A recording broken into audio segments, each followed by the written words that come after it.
All right, start with the usual. Yes. All right, Eric Smith, SMITH, City of Gloucester Fire Chief. Bring us back until yesterday. Sure. So at about just before 7 p.m. yesterday, we had an incident that was called in. I believe the call came in actually from one of the vessels that retrieved the kids that went in the water in the Annisquam River, but I'm not sure who the first caller was. I haven't had time to get to that point yet. So our focus from the fire department is always the patient, right? Patient care, putting out the fire, dealing with the issue, getting your birth date, and all of that stuff that all just comes after. So we did some 40 runs yesterday. We're on 10 already today. It's wicked hot, as all of you know. Sorry, making you wait out here, but getting caught up. So, those things we're catching up on, but what I can give you now is the latest that I have. And so the incident occurred just before 7 o'clock yesterday. 3 kids and their parents were on Wingersheek Beach. If you're not familiar with it, it's on the mainland side of the city, right facing onto on the Atlantic side, out into Ipswich Bay, and the river runs right alongside.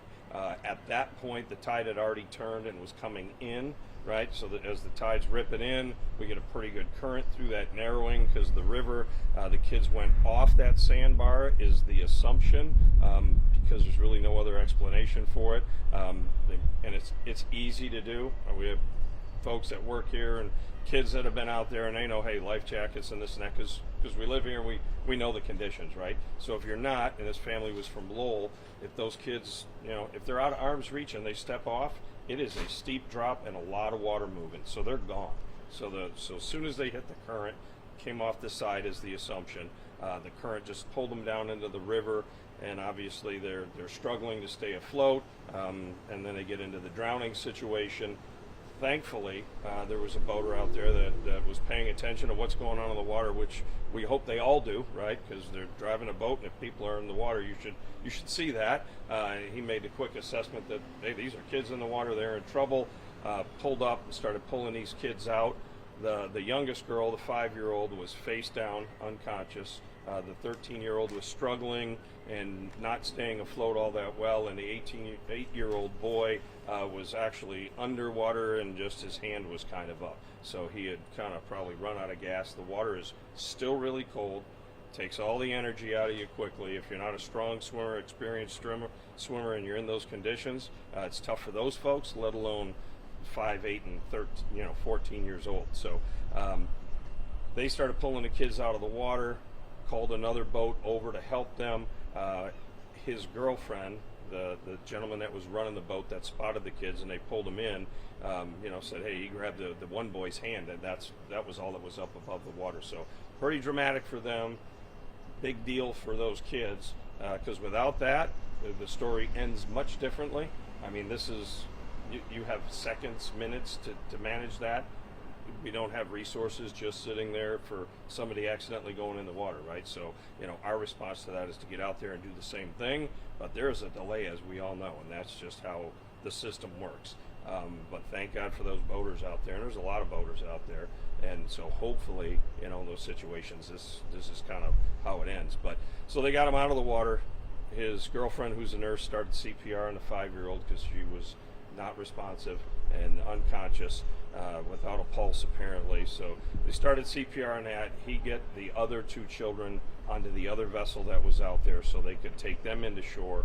And across from Wingersheek Beach, across the river, is a pretty large yacht club, and they have a pretty good dockage system. So that was the closest reasonable dockage where they could offload these kids to us. So simultaneous to making these rescues, they're on the phone to 911, talking to our PSAP, who gets everybody else moving, Harbor Master, Coast Guard, police officers, and us, all mobilizing over there. So our engine, literally, which is just down the street from the yacht club, they pulled up right outside the yacht club, and we're down there on the float. We're pretty near to them right about the time that the boat pulled up. So the timing couldn't have worked out better, and the timing of that boat finding those kids in the water and the condition they were in couldn't have been better, because at this point, after the 5-year-old that we immediately called for a helicopter because we knew she was in trouble, She wasn't breathing much on her own, and her responses were showing us that she's definitely in critical condition. So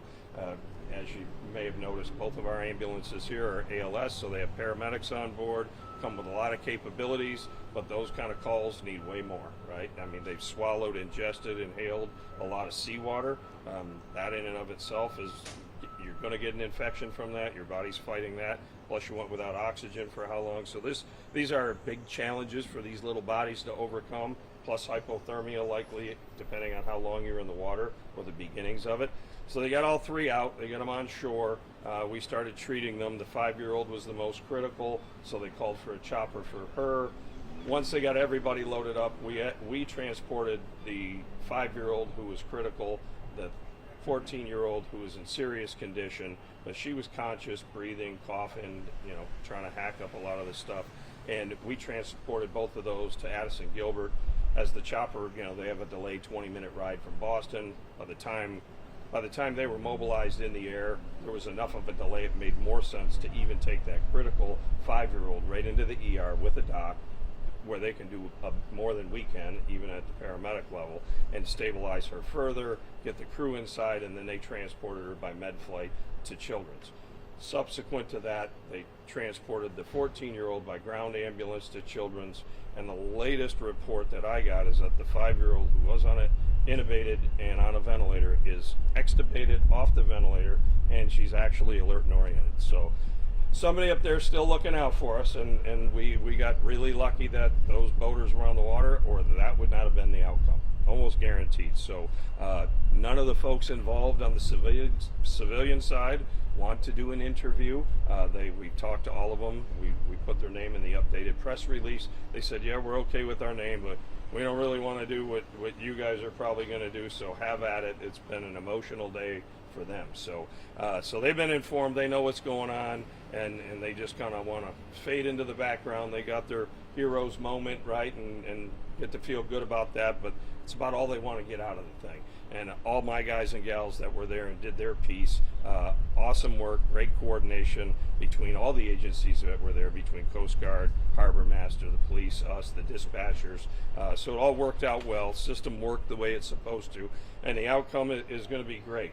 For the side of it that we did, what they did made our job way easier and successful. So we look great because they're saved and they did well, but had it not been for the folks that pulled those kids out of the water, it would be far different, for sure. How deep was the water where they were pulled out? So I don't know. The same family? Yeah, so I'm not sure if they're all from the same family, but they were certainly there together, is my understanding. And I haven't read all the reports for all of the individuals on it yet, but they were there together. The parents were escorted over from the beach, which is on the mainland side. You got to go around over the bridge, then all the way back north on this side of the river to get to both the hospital and the yacht club where the kids were brought ashore. So the 8-year-old boy actually was just treated at the scene and didn't require any further medical care or treatment, and his parents signed off. The Beauport ambulance that was there, another ALS unit, because we called for 2 additional. We didn't know how many total patients we'd end up with, so they took care of that patient and released him back to his parents at the scene, and then they all went over to the hospital, is my understanding, after that. How far from the sandbar to where the boat found them? Like, how far did they go? So I don't know where they really went in the water. The sandbar, if you've ever been over there, at low tide it's huge. I mean, it goes way out. You feel like you could walk across and touch the lighthouse at the opening to the river.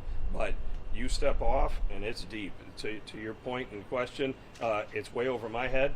I have no idea what the actual depth is, and obviously with the tides it's 8-10 foot different depending if you're high or low, but even at low tide it's well over your head. The current is moving way faster than a kid or even most adults can manage, and the water's so cold that even if you're a great swimmer, you're not going to last long.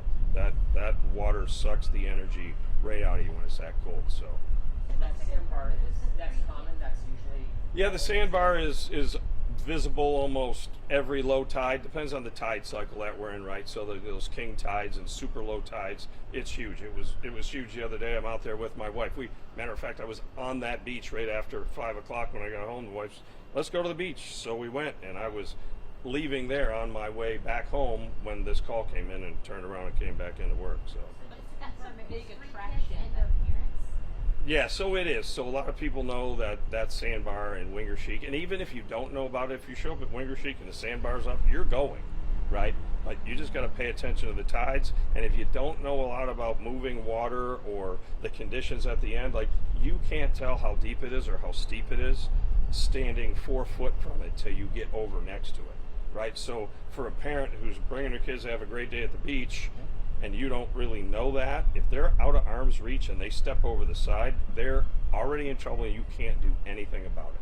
Other than jump in yourself, which is really going to compound the problem unless you're, I mean, you got to be a really good swimmer to be able to do that and pull that off. And, you know, how all three of them ended in, my guess is maybe the little one went in or one of them went in and the rest jumped in to help, is what it sounds like. But again, we don't have any firsthand information in a report for me to read to find out who that was. Can you just map that out for us? Like, so if I go and I'm on the beach, how can I look and see the sandbar? Yeah, so if you pull out into the public area on the beach and you go into the entrance that is all the way to the right where it's the resident parking only section, which is a small little piece of it over there, if you walk across that dune and that boardwalk, you're going to walk out and it is immediately in front of you to the right, and it parallels the Annisquam River all the way out to the river's mouth. If you look at an overhead Google shot, like another crew was in earlier this morning and showed it to them, if you look at an overhead Google shot, you can see the sandbar, and even the portion out front is very visible, and it's a little bit of a depression between the normal beach and it. So, you know, depending on when you're walking out there, you got to watch the tide. I don't think this was really a tide related issue other than the movement of the water. It was more of they just literally got in over their head and the water swept them away, and then we are where we find ourselves. Would you go over that little detail with the 5-year-old? She was in critical condition. She was Yep. put on a ventilator. She was. So the nurse that was on the first vessel that pulled the kids out, she started CPR on her right away. So that tells me everything I need to know. I mean, nurses know how to take a pulse really well and do an assessment really well. So the kid was likely, for sure, in respiratory arrest, most likely in cardiac arrest. Finding a pulse on a kid is not easy, right? Especially if they're wet and cold and in a boat that's got a running motor, and all those vibrations can make it hard to find a pulse, right? Especially if it's a weak pulse, if she's already in trouble. So whether the pulse was there or not, if you don't feel it, then it's not strong enough. You're supposed to start CPR. So that's what she did, and in my opinion, it is the only reason that kid is still alive. And the only reason all three of them are still alive is because that boat spotted them and pulled them all out of the water.